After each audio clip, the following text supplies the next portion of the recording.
What's up, everybody? Welcome to the Big Six Podcast, CBS Sports NFL Podcast. I'm Brinson. I'm your host. Just accidentally talked on the CBS talent call like an idiot. Trying to joke with Wilson. Oh, no. Whoops. Joining me, some of our talent who will watch the talent call as it's being recorded later. You can hear my gaffe. Like, hey, Wilson, watch him on the talent call. Pete Prisco, Ryan Wilson, John Breech. What's up, fellas? What is up? You were listening to the call, and I was trying to listen while we were waiting for you. Well, we were waiting for me because this computer was updating, and I don't have a Microsoft computer anymore, but it was updating. It spends about an hour to update. So when are you going to get your update? What are you talking about? I'm as updated can be. You're an old bottle. I'm like a 1980 Pete Prisco again. Are you kidding me? I'm updated. Yeah, boy. Oh boy. No, we don't ever want to see that guy again. I promise you. No, sir. Imagine hanging out with 1980 Pete Prisco for one night in Jacksonville. Oh, proud papa of the power rankings. Oh, my God. Can you imagine? It wasn't in Jacksonville. It was in South Florida back in the early 80s. That was even worse. Even worse, yeah. There are documentaries made about you, Pete. If you're watching on YouTube, smash the like button and make sure to subscribe. If you're listening on the various podcast platforms, make sure and give us a 5-star review. And, of course, if you listen to the feed, we got Katie Mox, myself, Emery Hunt, breaking down odds for Week 15. Margin to razor thin. Make sure and check that out before you put your bets in. Today, we're going to run through Pete's power rankings and then blind rank some running backs. But first, 2 huge upsets on Monday Night Football. Miami gave away a 14-point lead with less than 3 minutes on the clock to the Titans, and the Packers let Tommy Cutlets, and the Giants kick a game winner late. Tommy Cutlets, his agent's unbelievable. How happy are you with Tommy Cutlets, Pete? You know, it's a great story. I don't know how good he is. I mean, you know, we tend to get a little too excited over backup quarterbacks. I think when you look at what he's done, it's a great story, though. I mean, he lives at home with his family. They go to the games. They're sitting there. They're making the pregame spread is unreal. I mean, it just touches my heart as an Italian to see that. I'm telling you, I love every minute of it. Love it. And it reminds me of and Brady was talking before, he's saying how Italians go nuts over something like this. And my grandmother was like 75 years old, and we were watching a game, and she heard Testa Verde, and she stopped. She goes, Testa Verde, greenhead. It means greenhead. And I mean, from then on, she was like, Testa Verde. Does Testa Verde mean greenhead? Yeah. What does DeVito mean? I don't know what DeVito means, but I just love the whole spread. The chicken cutlets, that's you know, because most people have no idea what chicken cutlets are. They just don't. Are they just sliced the chicken breast with the... No, but you got to pound it. You got to beat it down to like a tiny little thin thing, and then you bread it and do the whole. Did you watch the video where he's blind ranking Italian foods? So it's like an Italian chicken finger? No, it's like a slice of ham pounded out by the time you get done with it, and then you throw it into the fryer and all that other stuff. Yeah, you see, Ryan knows. My fellows over here were not raised with the good Italian cuisine. I have no idea. I wasn't raised, but my wife's Italian, and her mom, rest in peace, Carmi, her name's Carmela, which is a great Italian name. She would force food in your face all the time, and they're not happy if you're not eating, as you know, Pete. My favorite Italian dish is SpaghettiOs, just in case you guys are wondering. My first dorm advisor when I went to boarding school was Lucisto, excuse me. And he so much wrong about that sentence. Let's think about that sentence for a second. My first dorm advisor when I went to boarding school. He was this gigantic Italian man. And he played the piano, but he was also like a mauling offensive lineman in college. He may have actually played for like the Chiefs or something. I have to look. But he and his wife would have all of his, like the people who were underneath him is like, you know, like this, like the students he was in charge of advising, you know, you'd meet with or whatever, who would have him over to their apartment, and they would make this Italian feast for everybody. It was incredible. Like the first time we had it, we're like, oh my God, it's like an insane amount of food. My grandmother, by the way, one quick story. My grandmother used to spend hours and hours and hours in the basement rolling out her own dough and making her own pasta and everything. And one time she made it, and she was so proud of it. And I took a couple bites of it, and I go, "Did you buy this at Publix or whatever the grocery store was by?" And she grabs a wooden spoon. She goes, I kill you with this." Have you watched the blind ranking that they did with DeVito? No. What did he? So he and this a big Italian guy in New York City who's like a foodie. They did a blind ranking, right? Just like we do on the show, where it's like you give them out and they go, okay, chicken, or they go veal marsala, and he goes, marsala. That's like the one with the brown sauce. He's like, that's a vegetable. It's the one with the wine. It's the one with the wine sauce. And it's not very He good. called it a vegetable. It's like that's fine. All right, let's. You know what? Screw the upsets. Let's rank Italian food. Top 5 Italian foods. Pete, you get to go first. You're 100%. Breeches has SpaghettiOs and like lasagna. Well, Which are both delicious, by the way. homemade lasagna is number 1. Okay. You know Homemade one of my lasagna. you know what my Do you favorites put is? the ricotta in there? Yeah, you got to put a lot of ricotta, and you got to put sausage in it too. Yeah, sausage and not beef or turkey. No, you put beef in it too, but you put sausage in it too. Go ahead. What'd you say, Ryan? Number My 1? favorite, and it's the simplest thing is, and this again is my mother-in-law, and they still make it in the family.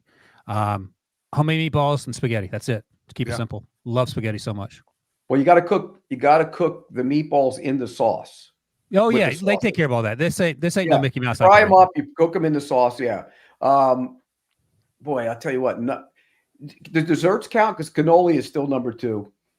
So there was this entree. This encapsulates my 2 favorite like dishes. But there's this entree at this place called Two Guys that for whatever reason Raleigh has this like a large contingent of like Italian people. I think people just moved down here or like from New York. But there's a like large number of people from New York and New Jersey. That would probably help explain it. Right. I mean, that's what it is, right?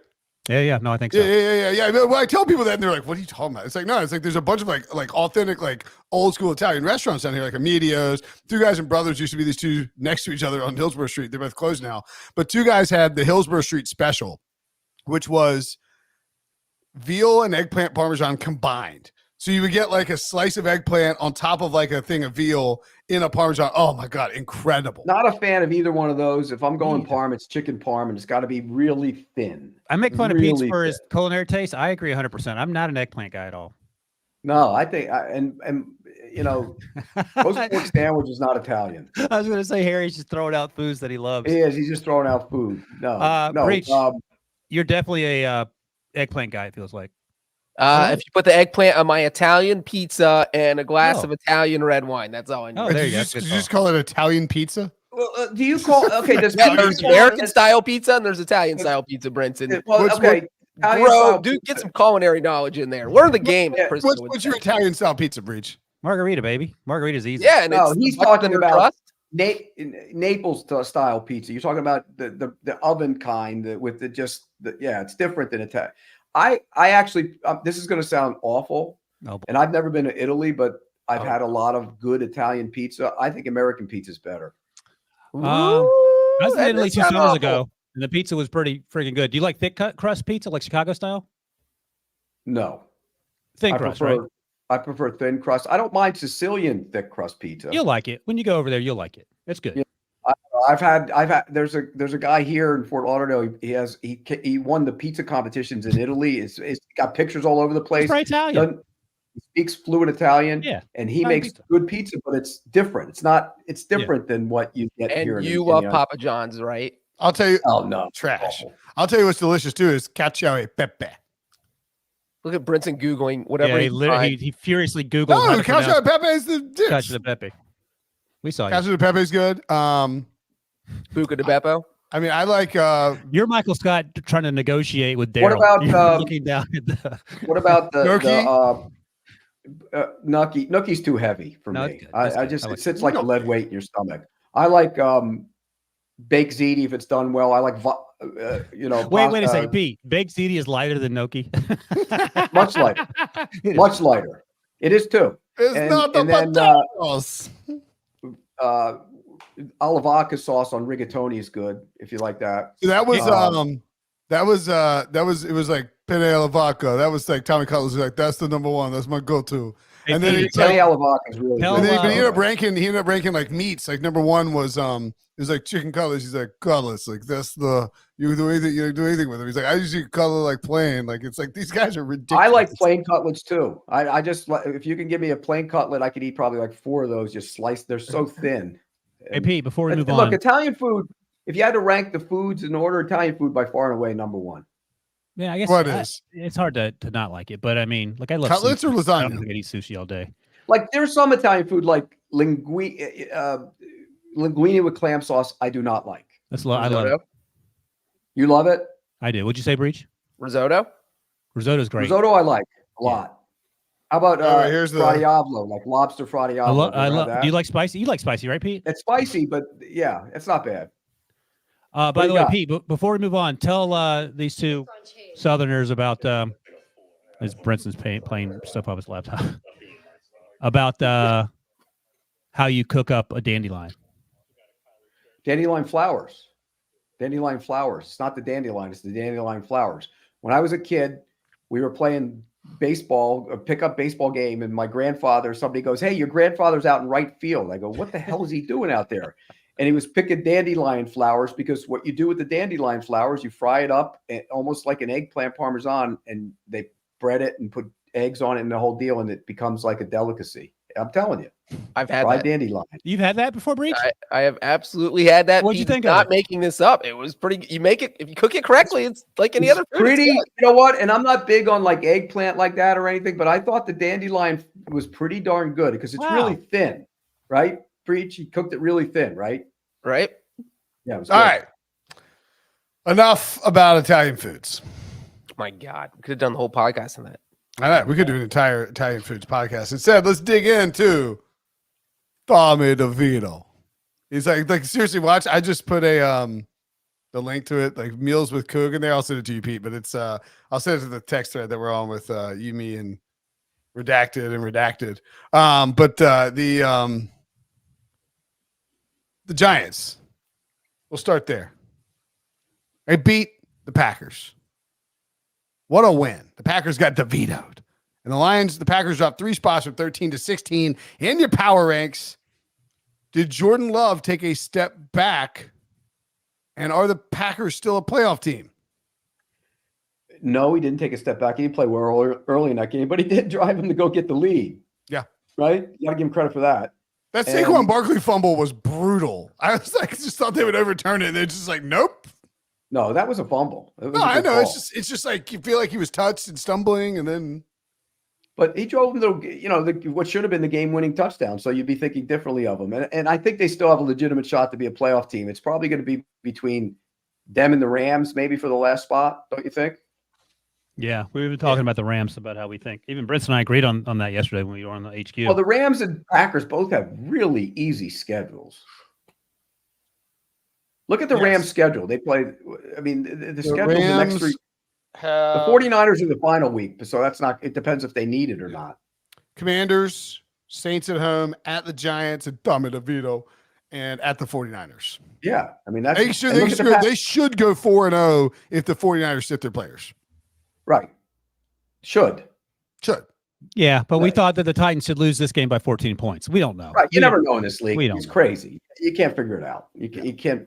That's the craziness. I mean, they were losing by 14 with 3.5 minutes to go. It's crazy. Well, Miami, you dropped the Dolphins down 1 spot. Not too far, in large part because everybody else lost in that grouping. Yeah. I mean, the Chiefs lost. The Lions lost. I mean, the Ravens probably should have lost. Chiefs got robbed.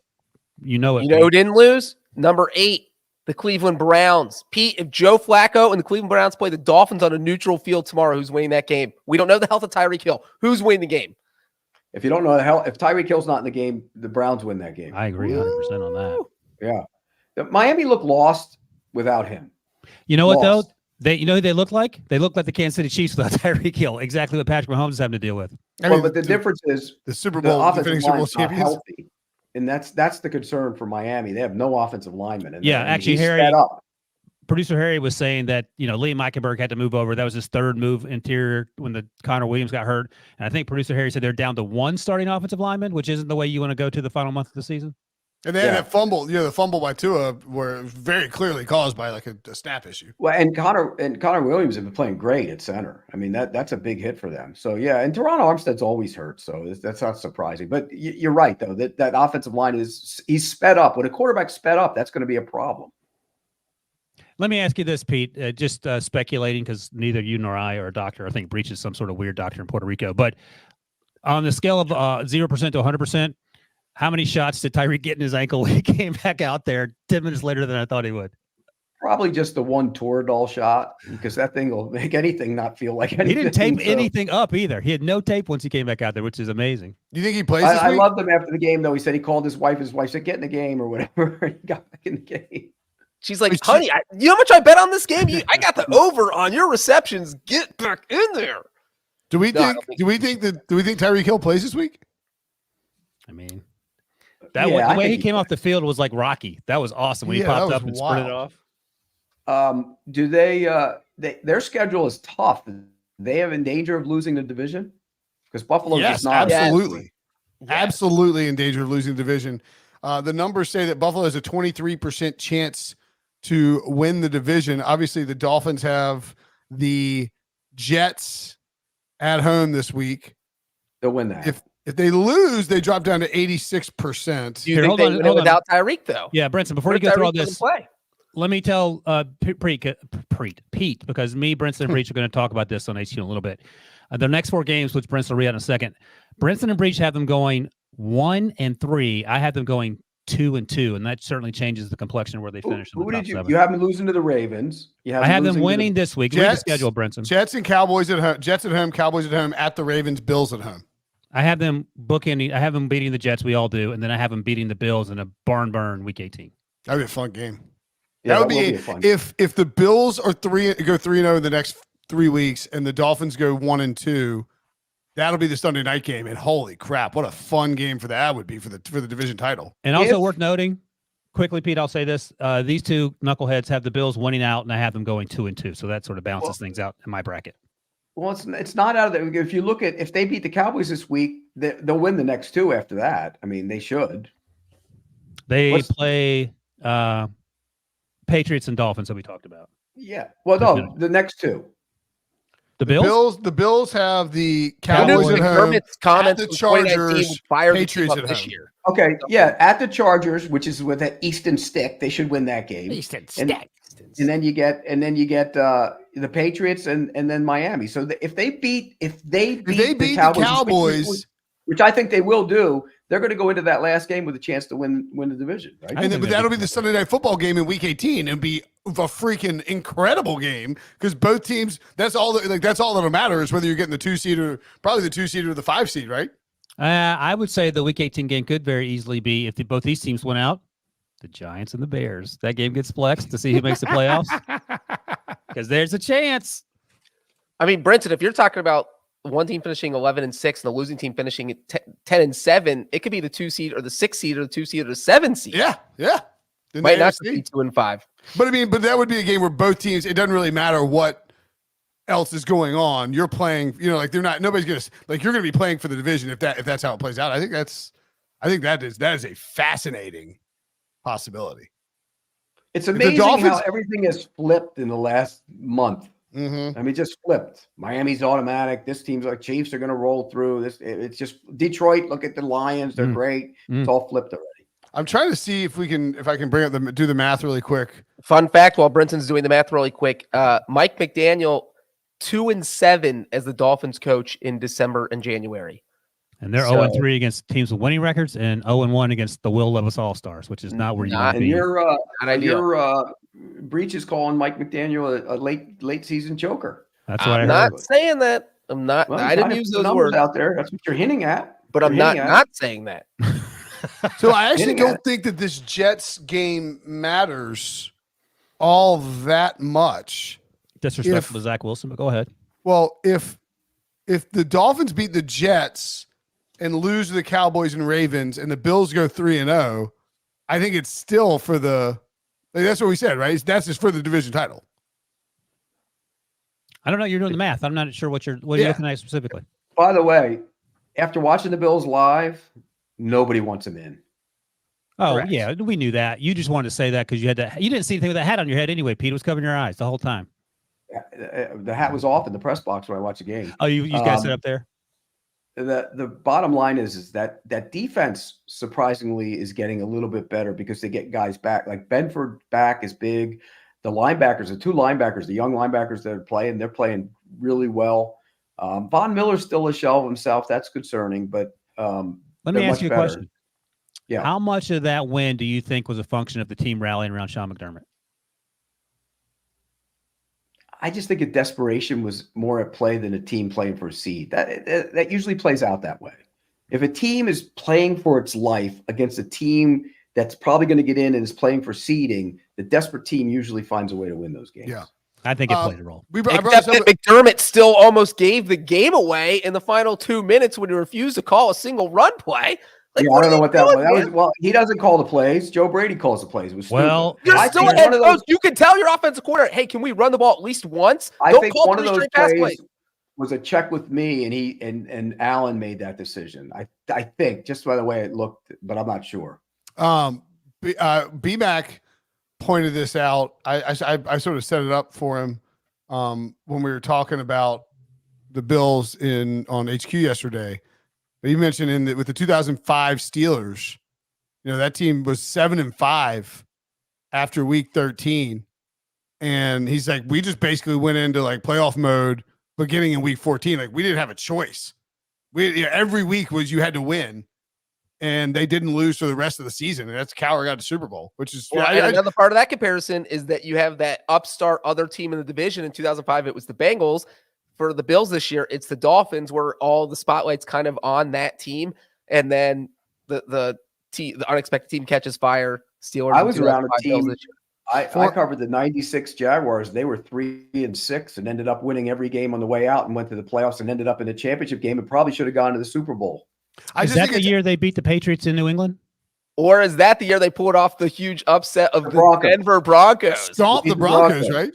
Yeah, the Broncos is like 16-point underdogs. Yeah. And everybody says, by the way, one quick thing on that. Everybody says it was a huge upset, and it was a huge upset. But they didn't punt after the first quarter. Never. They didn't stomp them. It was 30-27. The Broncos won the next two Super Bowls, right? They lost in the conference championship to the Patriots. And should have won that game. Oh, that's what the Packers beat the Patriots, right? Yes. Packers beat the Patriots. Favre. I just think it's interesting that we haven't had this in a while. It used to be a thing, like when right when all of us started working at CBS. You had Rodgers as a wild card, get in, get hot, make it to the Super Bowl. Eli did it, for the second time. You had and there's somebody else who did it. And really over the last like 5 or 6 years, maybe over the last 10 years, it's been pretty chalky in terms of who makes it to the Super Bowl. It's been those top teams with the buys, and it makes sense that happens. But the Bills really feel like a team where, I mean, obviously you'd rather win the division. Well, you had Brady in 2020 with the Bucs. They were a wild card. Yeah, that's right. Brady in 2020. If the Bills had a better record, Josh Allen would be getting more MVP consideration. No, that's true. The other thing is, and could he steal it? Well, that depends on how it plays out. The other thing is, last week I was the only one on the Bills, and these two were worried about this Chiefs game, understandably so. Here's what happens. If they get their doors blown up by the Cowboys, we're right back to where we started 2 weeks ago. So we're talking up the Bills, and they do feel incredibly dangerous. And Pete, I think, you saw them in person, and you saw that, what it looked like. But if Mike McCarthy, who should be in the running for Coach of the Year, like he's done a fantastic job. And you talked about Dak earlier. I heard you about him being and Brinson's been Exhibit A on beating up on Mike McCarthy all the time. So I have given Mike McCarthy a ton of credit this year. I have never heard you say one nice thing. Most of the last 3 years, or even his Green Bay years, you killed him. Yeah, so Green Bay, that's different. He's changed. What does Mike McCarthy do in the postseason with Dallas? Does he? That's the only way he can fix his reputation. I'm the number one person on the Cowboys bandwagon right now, but I agree with Brinson that the only way McCarthy can improve his reputation at this point is to do something in the playoffs. Same with Dak. Same with Sean McDermott too, by the way. They've got to get to at least Dak has to get to an NFC title game, or it's just. Yeah, I agree. No, I agree with that. I agree. Well, Mike McCarthy's been to NFC title games and he won a Super Bowl. So where are you on the? Is Mike McCarthy better or worse than Kellen Moore? Are you kidding me? And that's the funny thing. That I kind of wrote that about the power rankings. Look, Mike McCarthy, everybody said, oh, he's going to remember. He took something he said, took it and ran it made it viral. I'm going to run the ball. I'm going to run the ball. When I saw him at the league meetings, he goes, Pete, you know me. That's not who he is. He goes, they just ran with something. He was never going to run the ball.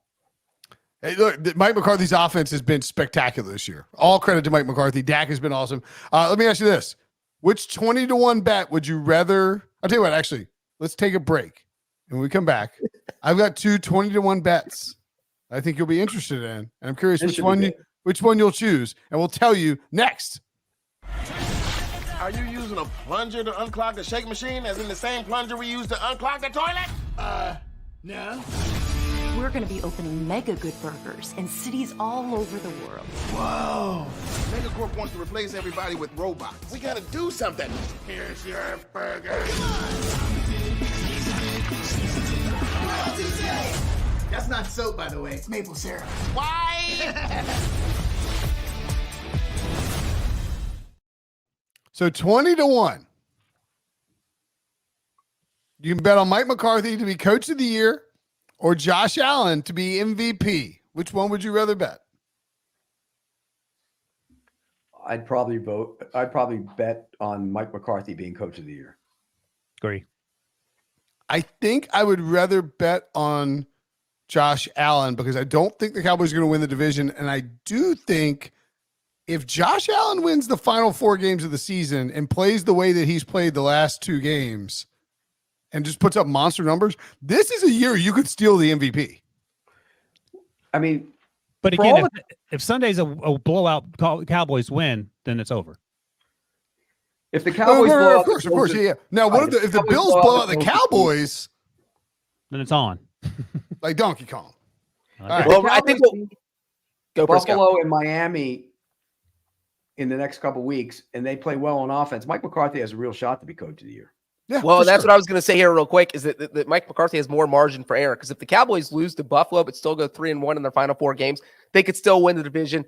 McCarthy could still win coach of the year. If the Bills lose on Sunday to Dallas, Josh Allen's pretty much out of it. Yeah. So you have almost a 1-game window that you can't blow if you're Josh Allen. If you want what's your 5-person ballot look like right now, Pete?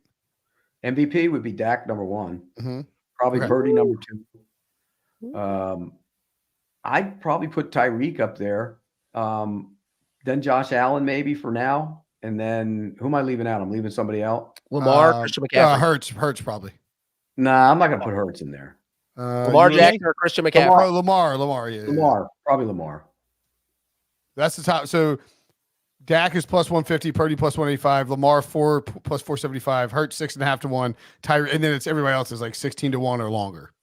Josh Allen's 20-1 right now, huh? Yeah, that's a good bet. He's been amazing, and I know the record hurts him, but if they beat the Eagles a couple weeks ago, which they should have done, because Gabe Davis has no idea where he's going. By the way, where was he the other day? That has to be the most. Been all year. It's the most.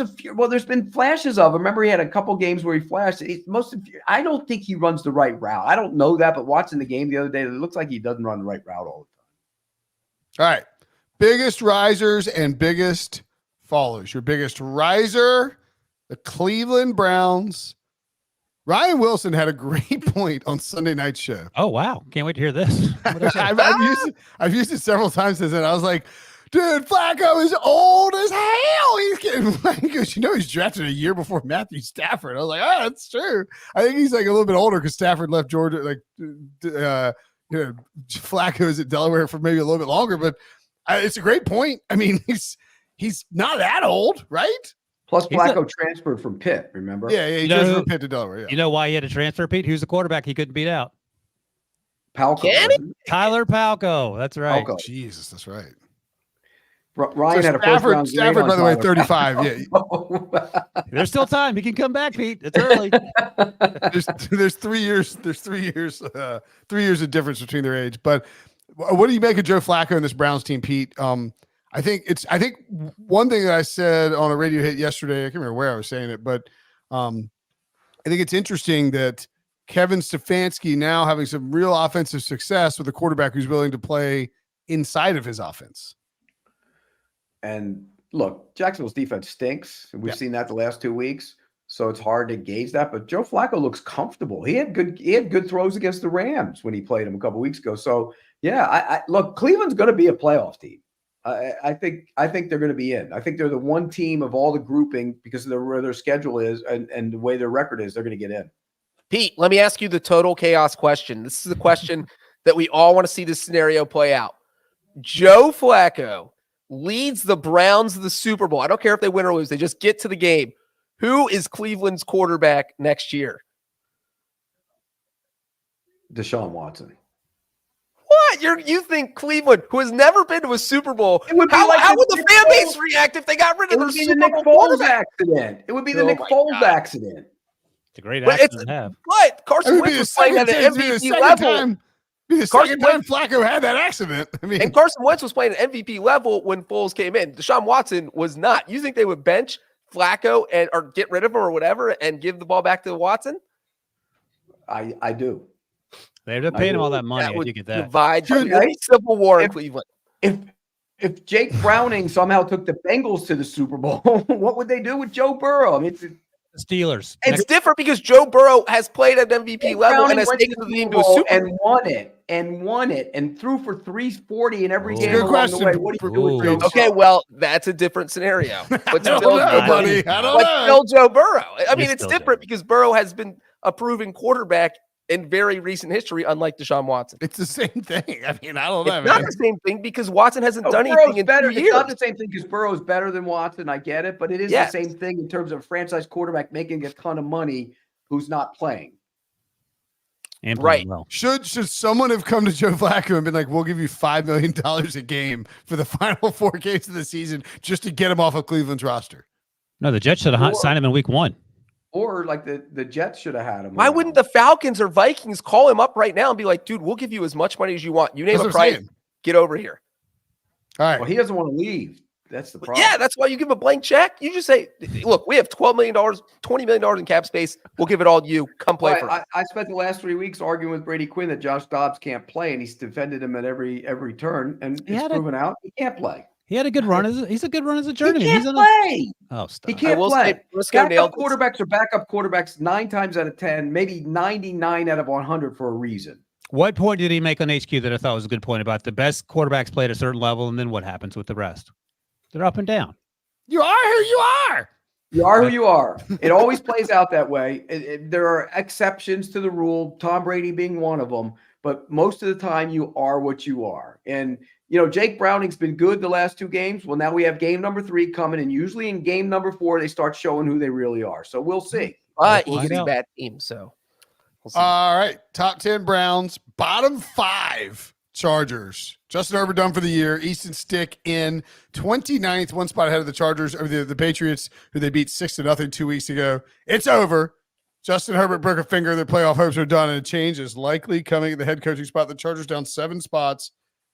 How? I mean, I was talking about this with Jim Rome earlier today. Oh, Actually- name dropping. I'm gonna brag. I name dropped you on the show too. He's like, Drink. he said, speaking of wobbly, Pete Prisco. I was like, Pete is a little wobbly these days. He's on Ozempic. You did? Yeah. You put my business in the streets? In the streets.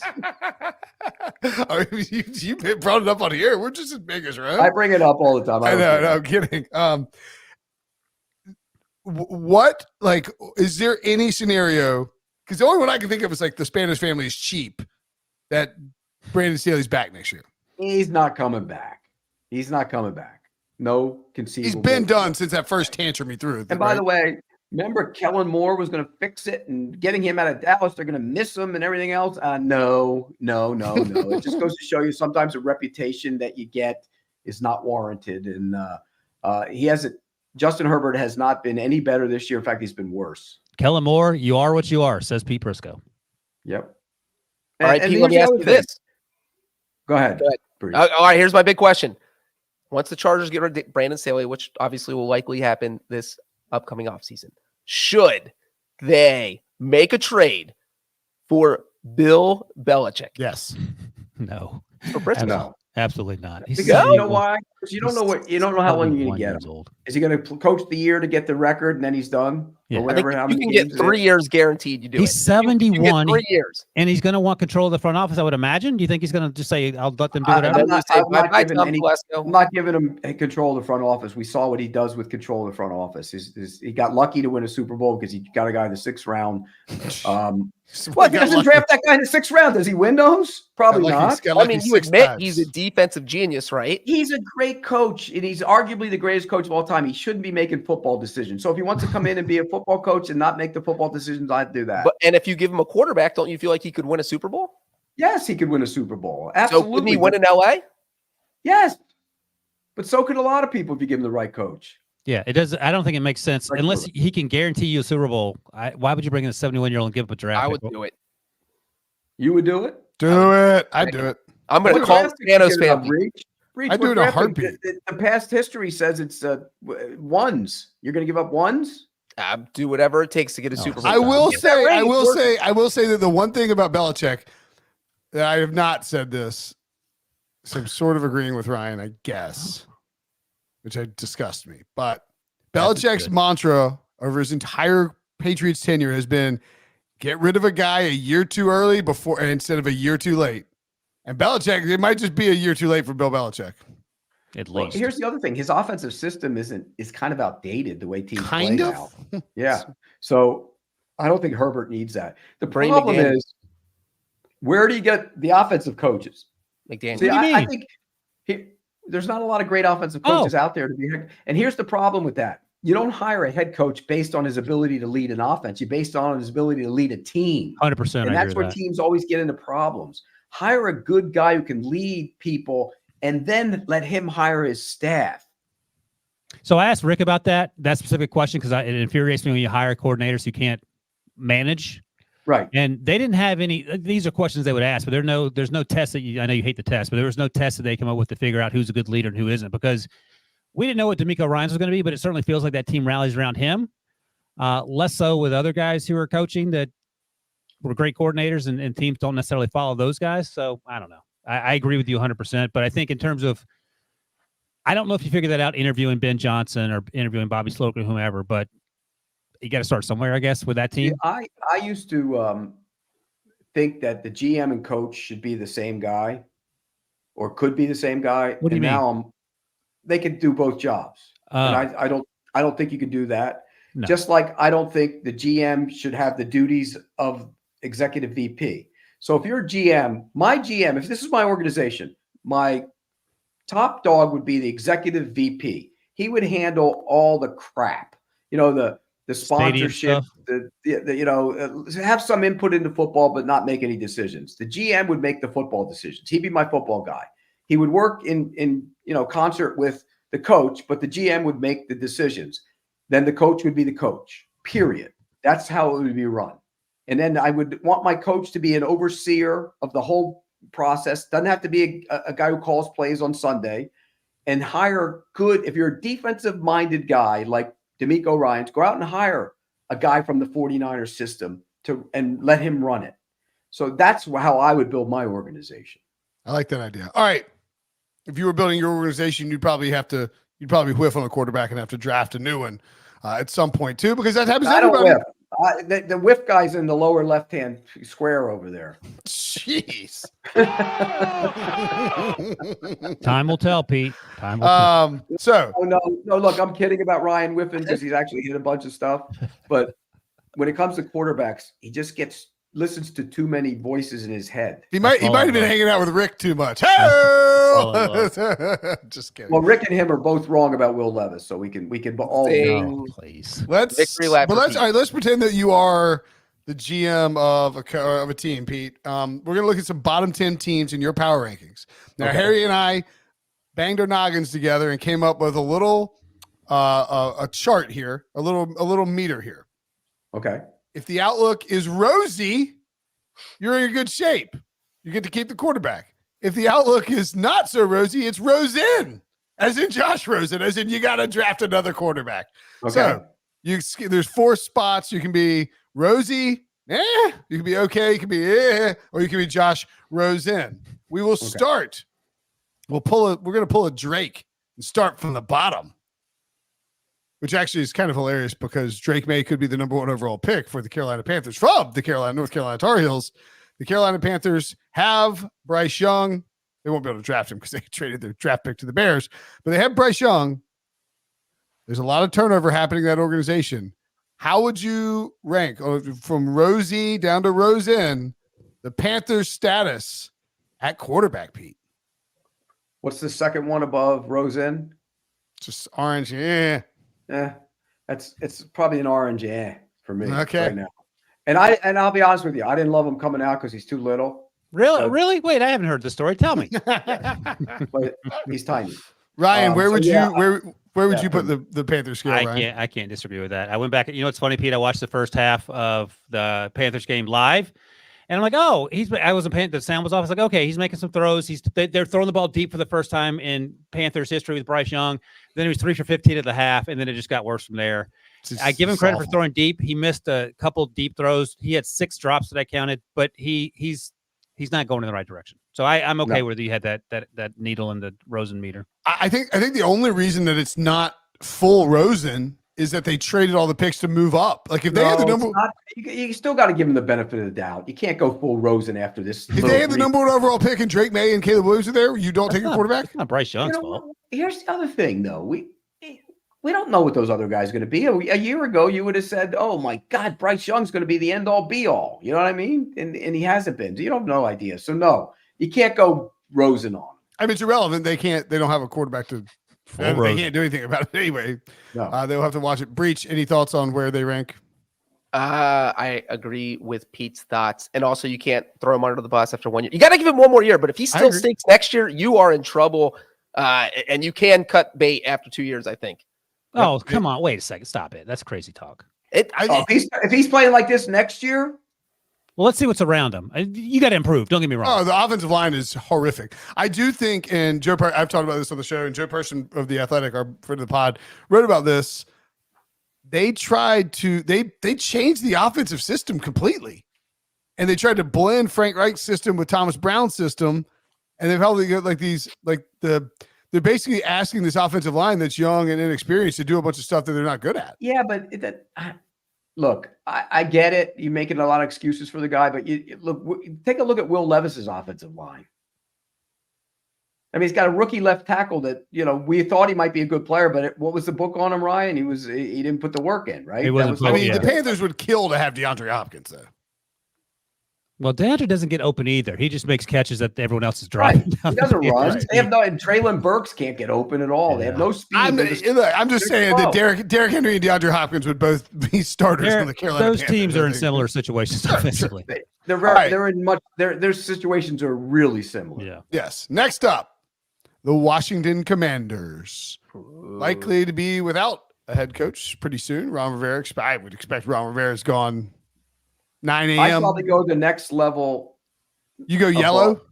Yeah. Is that for the quarterback or the overall state of the franchise? The quarterback. Okay, yeah. I might. Where's that needle in the yellow line in the middle? Or I think it's closer to the green for me. It's like just straight up. Oh, it's closer to green. Wow, you're all Rose. You're gonna give Sam Howell a rose? You're gonna give him a rose already? Almost like the Golden Black Bachelor. Is that the guy's name? You could be the Golden Bachelor. You got to get the rest of his life in. That guy. I heard when you're a Golden Bachelor, you're 70-something. You got to hurry up and get married. You can't have a long engagement. So wait, where are you on Sam Howell? Same. I think it's about the yellow. I think he's done enough this year that you feel good about him going to next season, and that's all you can ask for at this point. You're also, I believe, likely too far away at the current juncture. Well, you're top 4, so you get it. Let me tell you something. Commanders fans, including our boss Eric K, weren't happy with the idea of me drafting the quarterback in the latest mock draft I did a couple weeks ago. They want an offensive lineman. They're all in on Sam Howell. I don't hate that, but I thought maybe. What offensive lineman did you? What quarterback did you draft? 4. Oh, I gave him Jaden Daniels. Oh, yeah. I don't think they'll draft a quarterback. No, I was just mixing it up for conversation. But offensive lineman there, it's a layup. That's what they want. If Drake May's there, do you pair Drake May with Sam Howell? That way you have the most underwhelming Carolina quarterbacks in the history of the program on the same team. I'm going to do a little analogy for you. Drake May is to Will Brinson in NC State as Will Levis is to Pete Prisco and Bryce Young.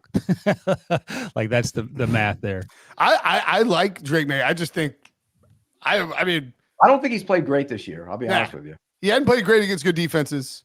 He's got all the talent in the world. Look, I mean, I have questions. I don't know if I have the questions about Drake May. I think the questions might be about Mac Brown. It's You a got good Sam one. Howell and Drake May. I He think didn't the win questions are anything. about all these quarterbacks, to be honest with you. Okay. I think Caleb Williams has questions too. He doesn't throw on time ever, almost never. That's not true. Drake May hasn't looked great. Looks the part, but hadn't looked great. And Jaden Daniels has looked the best of all of them. I did say this when I was on HQ earlier talking about the draft stuff. This year, the quarterback tape feels cleaner than in recent years. Sometimes you had to squint to sort of try to see the good. There's a lot of good, and you could argue that Penix and Jaden's tape is better than Caleb and Drake. Yep. Yeah. I think we're all in alignment on where the needle would go for both the Panthers and the Commanders. What about the New England Patriots? Bailey Zappi looked pretty good on Thursday. That's Josh Rosen. Yeah, replace Josh Rosen's face with Mac Brown. I'm off the Mac Brown. Mac Brown. Wow, Mac Jones. Mac Brown. The McCorkle Brown Mac Jones. You loved him. You're off it. You're done. You're finished. He had a good What's rookie playing? I don't season. know what's playing. I can't hear it right now. He had a good You're to rookie the season. side. You've disposed of him. What'd you say? You're done with him. It's over. Why would I? Pete, he's driven the bus off the cliff, and I'm supposed to be like, oh, it'll be fine. I'll just sit here and wait. I'm not going to jump out with my parachute. You float through Yeah, the he's air on a done. bus. That's that whole situation is Rosen. They got Everything should be blown. And it's Show not- us the Rosen graph. And Harry, this is disrespectful to Josh Rosen. You should put Mac Jones' face on that stupid graphic there. It was so poor. No, Josh Rosen wasn't very good either. Yeah, half a dozen of one. Well, it was really more like I think Harry was like, let's just talk about the outlooks, and I was like, I tried to come up with something that was like similar to Rosen. All right, we mentioned the Chargers. Green. Next question. Chargers green. Yeah. Green. It makes it the best job out there, right? That is the best job. Yeah. Green. That's a green. You do have to. Would you definitely take the Chargers over the Commanders job? Yes. Yes. You're in the Yep. same division as Patrick Mahomes You have Justin Herbert. and Sean You have Payton. Herbert. He's Although, better fun than- fact, Easton Stick already has one pass this year that went 40 or more air yards, which is one more than Justin Herbert had. Bench What him. the all season. hell, man? You got to bench him. All right. Crazy. Do the Jets need any Aaron Rodgers relief? Like relief from Aaron Rodgers? I could go for that. Where's the Jets needle on drafting a quarterback? Green is What? rosy. I mean, you don't have to draft one. I think you can go yellow with the Jets theoretically. They like with the first round pick. They're not drafting. Did you not see what happened when the Packers drafted Jordan Love, Will? I know. Do you have to ask The whole Aaron Rodgers? franchise imploded. You cannot But draft the a quarterback if difference- Aaron Rodgers on your the roster. difference is he's a little older now, though, so he's only going to play another year or two. So Does Joe Douglas have to ask him first, though? Yes. Is it okay if I draft your replacement? What if he says no? Then what do you do?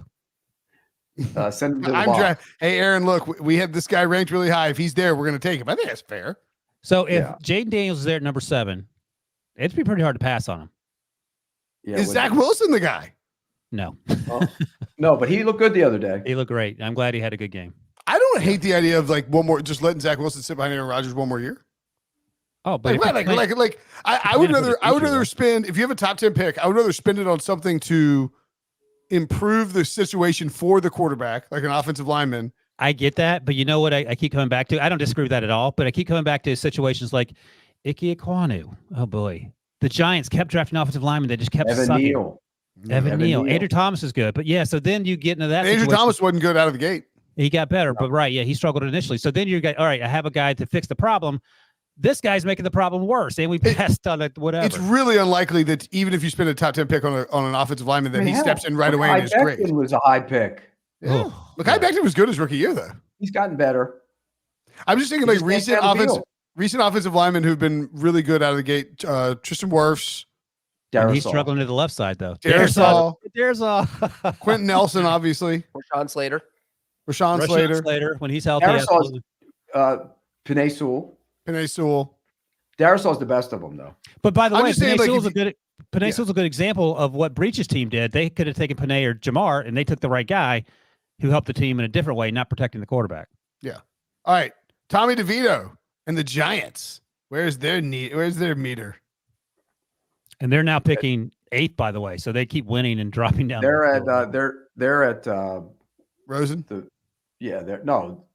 at Rosen. They're at Rosen because it's red like marinara sauce. No, it's probably more. You got to Yeah. factor in Daniel Jones because Yeah, I they're don't red. love him, but they're more orange. Where are the Nice. Titans, Pete? Yeah, nice. Well done, Harry, with the Where are the Titans Titans? where are the Titans? Are the Titans full Rosen? No, they're full Rosen. What are you talking about? They're They're green. They're at orange. They're at orange. Oh, Yellow. Ooh. that's wait a second though, Pete. Hold on. That's the same situation that the Panthers find themselves. So I'm No, curious. yellow. Not. I'm talking about the second one. I mean, I don't know what to tell you, dude. You can't put him all the way to Rosie yet because he hasn't played enough football. But he's in that. He's right there, yellow. What about the Arizona Cardinals, Pete? Ooh. I think they're fine. Ironically, the Josh Rosen scale. I think they're fine. at quarterback. I put him at yellow. With Yeah, Kyler? Yeah, I think Kyler's looked better in this offense. He looked a lot better since he should tear his other ACL. I'm joking, but he's played a lot better since coming back. Well, the Maybe offense is Jonathan better Gannon. for him. I think he looks Yeah. more comfortable in it. And Jonathan Gannon is another example of a guy who we thought was a little weird and wasn't going to work out, and he appears to be doing a great job. All right. Now the biggest question of all. The easiest team to ask this question about. The Chicago Bears. I think they're in yellow too. Ooh. Yeah, and that yellow might be moving towards green for me. I like Justin Fields. You got to get an offensive coordinator in there, I think. Breech. Yeah, I think he's got a ton of talent. I think. Oh, nice job, Harry. Think about this: if they draft Marvin Harrison and add him to that offense, they have two young tackles that are pretty good players. You add him with DJ Moore. DJ Moore becomes Cole a number 2, which is what he like. DJ Moore's a 2, and then Darnell Mooney is like a speedy slot guy. And then you got Cole Kmet who can catch the heck out of the ball. Tyler All of a Scott, sudden, who they drafted this year. What's that? Tyler Scott, who they drafted this year, Yeah. who's a chance to be better. And And then they you have got the young running backs, 'cause, Rashawn Johnson. Johnson and Herbert. I mean, they have the there's 5th talent. pick too right now, and you could take Dallas Turner or whoever your edge rusher is, put him with Montez Correct. Sweat, and then Yeah. you're cooking. It's not special effects. That team is moving in the right direction because they fleeced Carolina. Yep. Yeah, no, Terrible trade with the Panthers. Well, with Justin Fields, real quick though, it's one of those things where you just need an offensive coordinator who can utilize his skill set, and it's like the Bears forget from year to year what Justin Fields is Until like capable week of. 7. Well, last year they did nothing, and then he blew up the Patriots on I think Monday Night Football last season, and then they're like, oh, he can run the ball and he can do other things besides be a pocket pass or whatever we were trying to make him be. And then same thing. It was like starting back at square one this season where they were limiting what he was doing. And then they decided to open up the offense and now they look a lot better. So I agree with these guys. I think Fields deserves another year, 2 years, 3 years, forever. The obvious caveat here is if you believe that Caleb Williams or Drake May or Jaden Daniels or any one of these quarterbacks is a true franchise altering, like rare top of the draft quarterback, then you should take him one, unless you feel like Justin. Unless you feel like Justin. But even if you had Trevor Lawrence in this draft and you felt the way you did about him, you put him into that system, it's going to be 2 years. Yep. So then you set the stuff back 2 years. Everyone's getting fired again. Caleb Williams is going to be close in terms of prospect to Trevor. Pete may end up disagreeing, but it's going to be that sort of guy's going to talk about. I agree with you. I think, and to be honest with you, I'd probably take Herbert over Trevor. No, Caleb. Oh, Come into this draft. I wouldn't take Caleb over Justin in the way that Bears are currently set up. It's just you're starting over. You're starting over. I think Fields has also done a really good job in the last few weeks of looking more. I don't know how to phrase this right, but mentally mature in the running decisions that he's making. He's sliding a lot. I'll give him credit. That's what I mean. Yeah. Not meant to. He's good. I think Justin Fields has a chance to be good. No, but I'm saying like he's avoiding contact in a way that you have to do if you're going to play that type of football. Lamar's gotten better about it this year too. You've seen Jalen Hurts is avoiding contact as well. All right, let's take a break. When we come back, blind ranking running backs next. We need your sports news anywhere. We've got breaking news to bring you. Then get your sports anytime you want them. Big trade news overnight to discuss. Because we know you need sports all the time. A lot of movement in the rankings this week. A legend adds to their legacy. We're bringing you that breaking news right here on HQ. CBS Sports HQ, anywhere, anytime, all the time. All right, welcome back. Pick Six Podcast Blind Wait, Ranking Time. who knew that our hosts were the stars of those ads, and the rest of us are never in them? Who, Patrick and Overman? As you call them? We make up this live on air. Pete doesn't know what 5 things we're going to give him or in what order. Pete complained that producer Harry was a touch too whimsical last week with his blind rankings and just something like, quote, best running backs.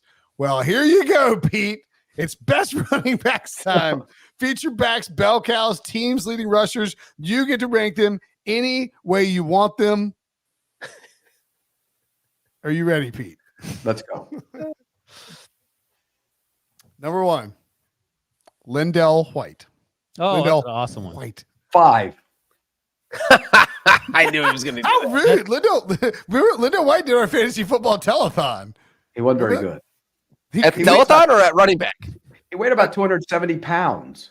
He was lighter at the telethon somehow. He actually texted me like a month later. He was like, who should I take in my fantasy draft? I was like, I don't He had a 1,000-yard season with the Titans. He was terrible. He was too heavy. Couldn't He'd be move. the best quarterback on that Titans team. Do you guys want to read some of these too, or you want me to do all of them? No, go ahead. Peyton Hillis. 4. I would go 4 too. And I know that I see the rest of these. He was on the Madden cover, bro. And that's what Who ruined cares? him. Who cares? Was he the Madden curse, or he's just not very good? Did producer Harry come with these names? Because these are some deep cuts. Yeah, these are deep cuts. It's great. Well done, Harry. Cadillac Williams. A Cadillac 3. 3. You're just naming these off in reverse order. Is that what's happening here, Pete? No, I'm just. That's how I would rank those 3. Okay. Pete's expecting to get some like. I'm expecting to get somebody that's have. He's Well, waiting for Marcus Allen or Bo Jackson. Tatum Bell. The Marcus Allen of the Broncos. What do you think? 2 spots left. I like here, Williams Pete. is probably better than Tatum Bell, but I'll put him in at number 2. Cadillac should have been one. So who's number 1? And your number 1 running back, Chris Ivory. You know what though? Chris Ivory, running he's in the same conversation with all those guys. So yeah, he's number 1. All right, Pete, for a bonus Brinson buck, can you name what all 5 of those running backs have in common? Chris Ivory, Peyton Hillis, Cadillac Williams, Tatum Bell, and Lindell White. I don't know what this. That's a good question. We have any idea? Let's see. They're not from the same conference. They all played in the NFL. Yeah. They're all running backs. Yes, those are not the answers. No. Or the answer. No, I don't know what the answer. What's common. All 5 of them have one career 1,000-yard rushing season. That's it, huh? For Carnell only had 1. He got hurt. That's what happened. Yeah. Peyton had the Peyton Peyton Bell had had the year his where, with the Broncos, right? Yep, he was. Yeah, And Chris Ivory had his with the Saints. Lindell had his with the Titans and Vince Young, right? Yep. Yes. And then who was the last one? Peyton Hillis had his with the Browns. Yeah. Yeah. Wow. Good stuff. So who is the number 1? Now you know all 5 names. Who's the best running back of this group, according to Pete Prisco? The best running back would have been Cadillac Williams. Yes. It'd be Cadillac, And then you close. Ivory, Then you close the laptop. Ivory, And then we're done. Cadillac, Ivory, Hillis, White, Bell. White. What'd you have? Tatum White, and Bell. Lindell. Bell. I love Tatum Bell as a running back. Yeah, Bell, Bell, White, either one. Hope you enjoyed that whimsy-free blind rankings, Pete. Maybe next time we'll go back to something Well, a I little mean, more. you should have put some like real running backs on the list. Well, yeah, but you were cheating. You were dumping the names down at the bottom, waiting for like a Sean Alexander or a I wasn't going to LaDainian. get a Sean Alexander, but I figured, it'd be something better than what they Eric were. Dickerson. Would Fred Taylor be 6 or 7 behind these guys? He'd be 1. But you know what? If he was in a grouping like with some of the greats of all time, it'd be tough to, where do you place him? The most Curtis Martin or underappreciated. Fred Taylor? What's that? Curtis Martin or Fred Oh, Taylor? come on, please don't even ask me that. That's an insult to Fred Taylor. That's ridiculous. Go look at their numbers. The guy barely averaged over 4 yards a carry. He piled up stats because he played a lot of games. They're not even in the same sentence. Yikes. But like OJ Clinton Simpson Portis, is one of the Clinton Portis or Fred Taylor? Fred Taylor. What were you going to say about You'll get somebody. I'll say somebody's better. What were you going to say about OJ? He doesn't. OJ is one of the most underappreciated runners who ever Why? played the Do game. you have any idea why? I'm trying to think. What did OJ do? Yeah, he was very much appreciated until about the mid '90s, Pete. No, And he then wasn't. his reputation took a hit. He got some bad PR, Breach. Something like that. These things And have all- Pete's muted. You're taking quite the stab at a hot take here, Pete. Yikes.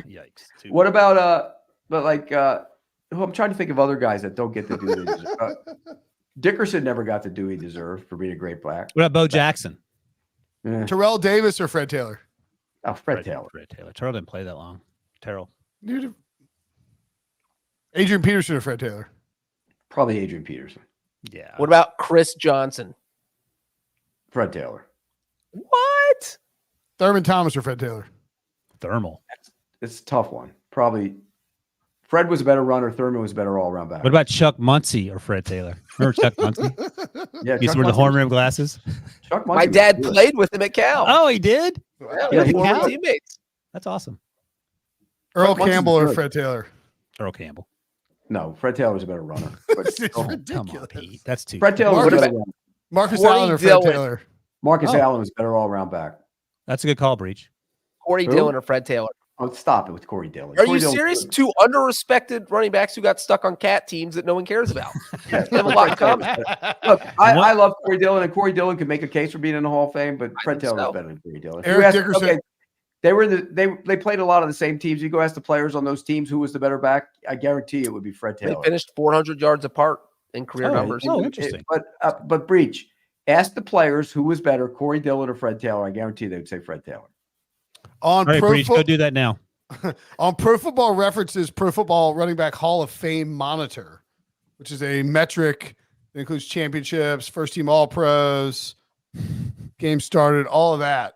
Here's a list of names around Fred Taylor or above Fred Taylor: Paul Hornung, Cookie Gilchrist, These are old I guys. love Cookie. Get to the young Ricky guys. Ricky Waters, No, He wasn't. Aaron Sproles, different Come on. type. Sean Alexander, Yes. No. Larry Brown, Who's Larry From Brown? Washington. Former NBA coach? He's from UNC. Tiki Barber, Fred was. Here's what you Priest do. When I Holmes. ask, if you ever want to decide that debate, ask Coughlin who was better. oh, that's fair. Oh, well, Coughlin got Who, mad. what at did him. Coughlin say? Fred Taylor, Fred Taylor. Priest Holmes, Not He long was better enough. than Priest Holmes. Warwick Dunn, He was better than Mark Dunn. and then Fred Taylor, who's right above Jamal Lewis and Larry Zonka. Ooh, Jamal Lewis. What about Jamal Lewis and Fred Taylor? That's a good one. No, it's not. He didn't play long enough. Because Fred Taylor was better than, but Jamal Lewis had the great year. That's what happened to Fred Taylor. That's why his metrics aren't good in that. Every year he played, he had great backs putting up, like these backs would have these. Every year he would just there were better running backs all over the NFL. No, like Priest Holmes had those. What do you have? Like 2 good years or whatever, 3 good years. yeah, So his problem was that he was never the number one back in the NFL because there was always these 1 year or 2 year he was wonders. always just very good. He wasn't Feeling- like No, he was Spotlight. great, but okay, like his rookie year, he didn't win Rookie of the Year because Randy Moss went off. He should have won. He could have. You could have easily made a case for Fred Taylor being Rookie of the Year.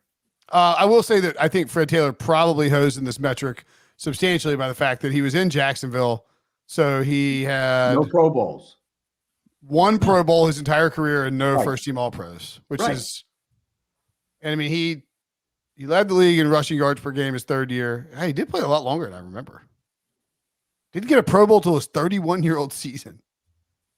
Tough scene. All right. I mean, look at his average per game. That's one of the and average per rush. Those are the 2 numbers you look at. Do you know I who think else? Barry Sanders and God, who's the other one? Are the only ones to average over 4.7 or whatever and have. All right, here's a crazy 25. stat. So there were 47 votes for Offensive Rookie of the Year, Fred Taylor's rookie season. Randy Moss got 44 of them. Fred Taylor got 1. Who got the other 2? 98. Somebody I don't voted know. for their local friend. Yeah. I don't know who 98 was in the running. Who was it? Peyton Manning. He wasn't very good that year. No, he They was won not. 3 games, didn't they? He had like 50. Jamal Charles is 5.4, Pete. Ooh, Jamal Charles. Tough scene. All right. That'll do it for us. What a whimsy-free discussion about NFL running backs. I like it. Delightful. Thanks for watching. Thanks for listening. We got BQ and Dudes tomorrow. One last reminder to give us a like or a comment if you're listening to the audio version. Give us a 5-star rating. If you're watching live on YouTube right now, or at any point before 4 o'clock, at 4 o'clock on CBS Sports HQ, Wilson, Breech, and I will be breaking down the AFC playoff picture. So hop on over to cbssportshq.com or cbssports.com/live and check that out there. Thanks for listening. Thanks for watching. For Pete, for Breech, for Wilson, I'm Brinson. We'll see you guys later.